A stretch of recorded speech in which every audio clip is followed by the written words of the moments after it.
Good morning मंडळी, मी स्वप्नील कत्राड आपल्या सगळ्यांचं स्वागत करतो आपल्या लाडक्या यूट्यूब चॅनलमध्ये, ज्याचं नाव आहे मी मनाचा राजा. तर कसे आहात मंडळी? मजेत आहात ना?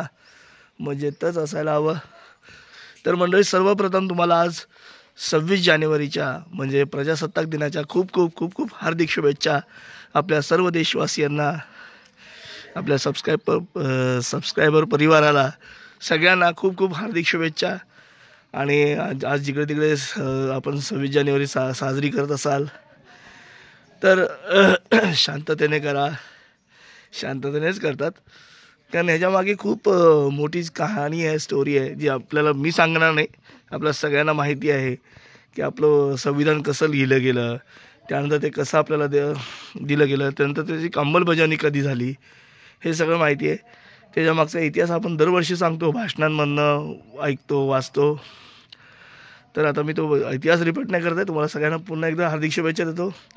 तर तुम्हाला माहिती आहे तसं मी आहे माझ्या गावी बिरमणीला. आणि गट्टू इकडे, गट्टू. आता ही आमची शाळा आहे. हिची शाळेत आता मुलं नाहीत, पण शाळेत आता थोड्या वेळाने तिथे पण झेंडावंदन होईल. आता आम्ही निघालो आहे मंडळी. परतीचा प्रवास. काल आम्हाला काही गाडी भेटली नाही, म्हणून आज निघतो आहे. बघू आजचा कसा प्रवास होतो आपला. हे बघा मंडळी, तुम्हाला धुक्याची लेवल सांगतो. हे बघा, तुम्हाला दिसतंय की नाही काय माहीत नाही. हे बघा, थेंब थेंब पाणी गळते बघा, एवढं पारू पडतंय. हे बघा, आकाशात बघा मस्त रॉकेट आहे. हा विमान जाते.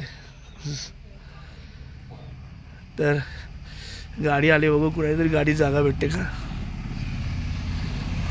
चला, खूप थंडी आहे मंडळी, खूप खूप म्हणजे खूप थंडी आहे. बघू जागा भेटते का गाडीत. बघा, या गाडीने आम्ही फाट्यापर्यंत आलो. इथे हा बिरमणी फाटा आमचा. या फाट्यापर्यंत आलो. आता इथनं दुसरी गाडीची वाट बघायची, मजल दर मजल करत जायचं.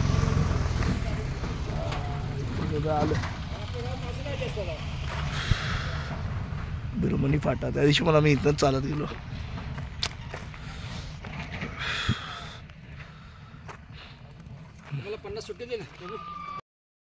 पहाटे पहाटे मस्त असं आपल्या देवाचं दर्शन तर झालंच. पुण्याच्या रायगड, सॉरी रायगड नाही, प्रतापगड किल्ल्याचं सुद्धा दर्शन होतं इथनं. खरंच बरं वाटतंय. आणि आम्ही अशा पुण्यभूमीत राहतो ना, खरंच याचा गर्व मात्र आहे आम्हाला.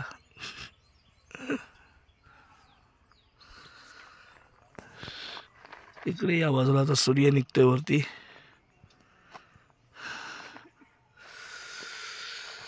मित्रांनो, फक्त ह्या भागाची एक शोकांतिका आहे ना, म्हणजे खरंच काय पण गेले 2 वर्ष गेलेला रोड, म्हणजे रस्त्याची अवस्था ती बिकट झालेली असताना सुद्धा रोड का बनत नाहीत काय माहिती. मे बी काही भौगोलिक अडचणी असं, पण ते दूर केल्या पाहिजेत. आता ठीक आहे, मध्यंतरी 2-2.5 वर्षात शासन थोडंसं स्थिर नव्हतं, चलबिचल चालू होती. पण याचा परिणाम आहे ना, जो आमच्या सामान्य लोकांच्या जीवनावर होतो. आता हेच बघा ना, इथे 2 वर्ष झाली गाडी बंद आहे, एस टी बंद आहे.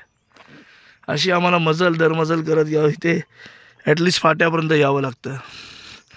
आणि त्या गाडीवाल्यांची काही चूक नाही ना, आपल्याकडे जास्त पैसे आकारतात, बरोबर ना. कारण इथे एखाद्या गाडीचा टायर वगैरे काय फुटला किंवा काही परिणाम झाले तर त्यांना परत हजारोने पैसे खर्च करावे लागतात. म्हणजे उत्पन्नापेक्षा खर्च जास्त करावा लागतो. आणि कसं माहिती का, मग हळूहळू तो आपले सरकारी वाहनं येणं बंद झाली. समजा एस टी म्हणा येणं बंद झालं, दळणवळणाची साधनं बंद झाली की आपोआप खाजगी वाहनं चालू होतात. आणि खाजगी वाहनं या अशा थंड हवेच्या ठिकाणी चालू झालीत ना, की त्याचा पर्यावरणाचा म्हणजे एकंदर पर्यावरणावर सुद्धा परिणाम होतो. तर तसं नाही व्हायला पाहिजे. हा, मे बी तुमच्या शासन दरबारी काही स्कीम राबवणं, तुमच्या त्याच्या ह्याच्यात बसवणं अवघड असेल, पण ह्याचा परिणाम केला पण याच्याकडे बघितलं पाहिजे, गंभीरतेने बघितलं पाहिजे. कारण मी आता खाली कोकणात बघतोय ना, आणि मी असं कुठल्याही याचं कंपॅरिझन अजिबात नाही करत आहे. मला कंपॅरिझन करायचं नाही आहे. आपण महाराष्ट्रातच राहतो, आपल्याला सगळे भाग समानच असतात. पण तिथे जी कामं ज्या पद्धतीने होतात ना, त्याचा वेग आहे ना, हा इथल्या वेगापेक्षा खूप जास्त आहे. इथे मित्रांनो वेगच नाही आहे. थोडा धीम्या गतीनं का होईना वेग असता तर काय वाटलं नसतं, पण इथे वेगच असं वाटत नाही आहे. असो, दखल घ्यावी शासनाने, एवढीच विनंती. तर मित्रांनो एव्हा आम्ही धुरी करतोय शेकोटीसाठी. शेकोटी करतोय, सगळे इथं थांबलेत. तर मित्रांनो एव्हा आत्या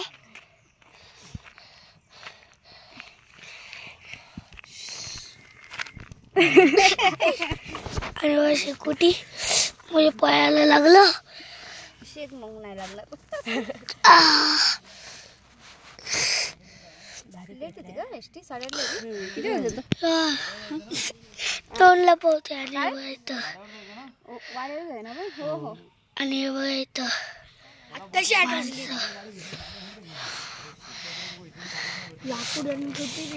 तुझं फेस कॅप्चर झालं याच्यात. हो रे कपास करू जेव्हा तू अशी बघत होती. शेवटी 26 जानेवारीचा प्रजासत्ताक दिनाचा ध्वजारोहणाचा कार्यक्रम भेटलाच. वाडा कुंभरोशी येथे आम्ही स्टॉपवरच उभे आहे आणि इथे झेंडावंदनाचा कार्यक्रम झाला.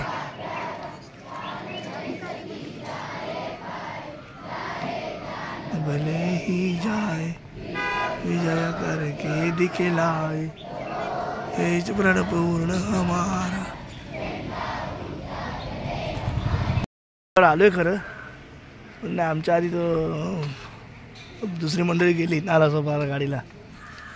इथं नालासोपारा गाडी आम्ही गेलो असतो, पण ही तनू जरा वॉशरूमला गेला आणि आमची गाडी चुकली. मग आज येणाऱ्या गाड्यांची पण गर्दी आहे, कारण सुट्ट्या पण आहेत 3 दिवस. त्यामुळे पब्लिक मुंबईवरनं किंवा मुंबई पुण्यावरनं बाहेर निघणार फिरायला. काय दिसतं की नाही, मीच दिसतोय की नाही यात काय कळत नाही. असं आहे, बघू आता गाडी कधी येते. गाडी भेटेल आपल्याला, फक्त जरा लवकर पोचायचं होतं. आम्ही एसटीत बसलोय बघा, गाड्या फुल आहेत जत्रेनिमित्त सगळ्या. तुमच्या पायऱ्यांपाशी बसलोय. दक्ष पाठी बसलाय, झोपलाय, त्यानं उभा आहे. तुमच्या कसं वाटतंय?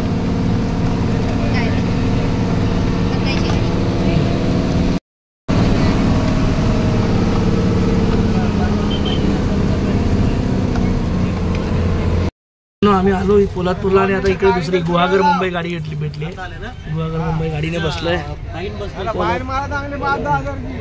पोलादपूरला पण चांगलं आहे गाडी. पण इथं बघा गाडी रस्त्यातच लावून दिली. लॉरी लागली झालं. आता चाललो गुहागर मुंबई. हे बघा खूपच ट्रॉफिक जाम आहे. Traffic jam. बाबा पाठीमागे घ्या आणि तिकडे सुपरमॅन. हा नाही उडायचाच प्लॅन होता त्याचा, पण तो उडला नाही वरतून. तुम्हाला काय एस्टनमध्ये बसून किती ट्रॅफिक आहे. मानगावच्या इकडे एवढी ट्रॅफिक जाम आहे बघा. मानगाव रेल्वे एसटी स्टँड लागोपाठ सुट्ट्या आल्यात ना, त्यामुळे आता काय खरं नाही.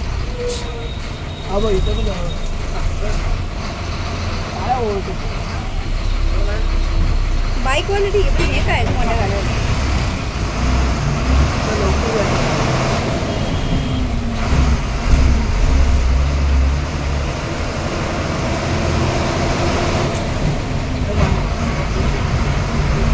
रेल्वे स्टेशन आहे ना.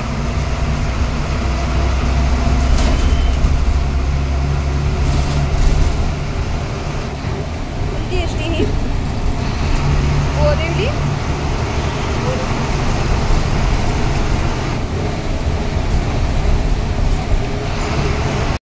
माणगावच्या इथनं बघा किती ट्रॅफिक जाम आहे, पूर्ण पॅक आहे. सुट्ट्यांची सगळी माणसं बाहेर पडली.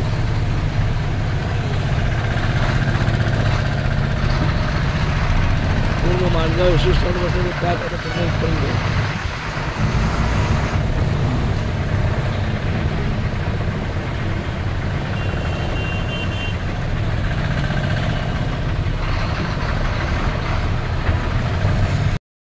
मुंबई गोवा हायवेची बघा धुळा.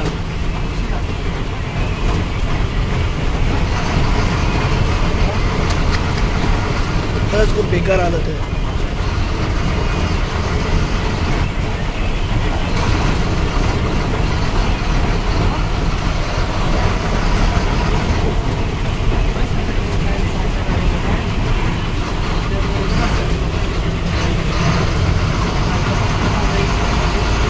आम्ही वडखरला पोचलो असं रोडला, म्हणजे मुंबई रोडला बाहेर निघणारं पब्लिक भरपूर होतं.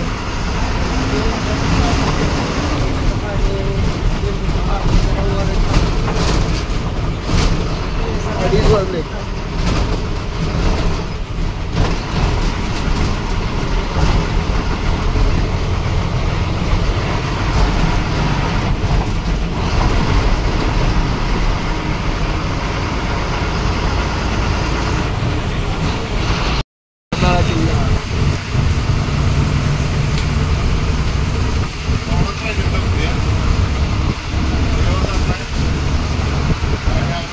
गाडीत काय प्रॉब्लेम आहे का काय समजत नाही. मुंबईत काय ट्रॅफिक जाम वगैरे आहे का काय माहीत नाही. पण आता इथे कारण मोठ्या गाड्या जाऊ देत नाहीत. इथे रामवाडीच्या नंतर आम्ही पुढे आलो ना, तर मोठ्या गाड्या जाऊ देत नव्हते. कार ह्या प्रवासी ज्या गाड्या आहेत त्याच पुढे सोडत आहेत म्हणजे असले बाबा सुखरूप जाऊ दे आम्हाला. रे मोर्चा आहे त्याची सगळ्या गाड्या पूर्ण पॅक आहे. इकडे वाशीला तर पूर्ण पॅक आहे.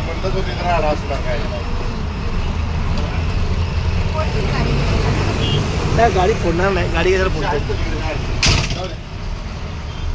किती पब्लिक आहे त्या साईडला. तुम्ही त्या साईड मागाशी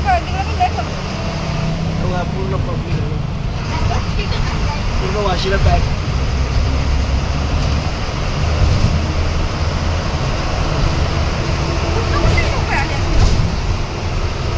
सगळीकडनं आले बाबा.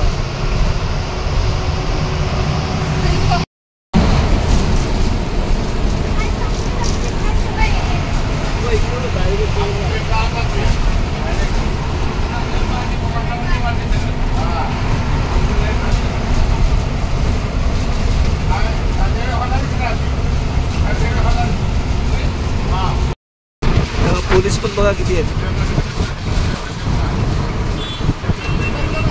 बंदोबस्तासाठी एकदम.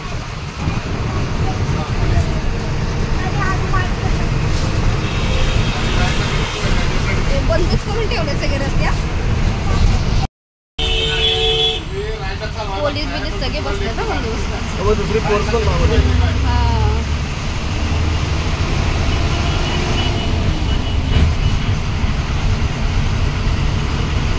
मिलिटरी फोर्स आहे का? हो, रॅपिड ॲक्शन फोर्स, दंगा नियंत्रण कक्ष.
छत्रपती शिवाजी महाराज प्रवेशद्वारापाशी पण भरपूर गर्दी आहे मराठा आरक्षणाच्या लोकांची.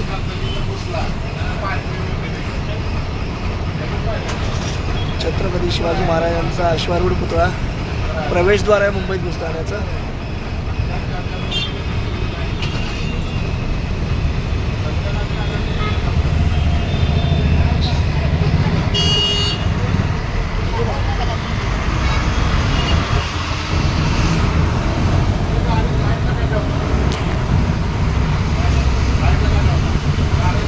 मंडळी 5:30ला घरी पोहोचलो आणि आता म्हणजे ज्या कारणासाठी आलो आहे आपण मुंबईत म्हणजे आपल्या 26 जानेवारीची पूजा पण आहे तर तिथेच चाललो आहे. आता मी सगळं उरकून जवळ फ्रेश वगैरे झालो आणि आता तिथे जाऊया पूजेला.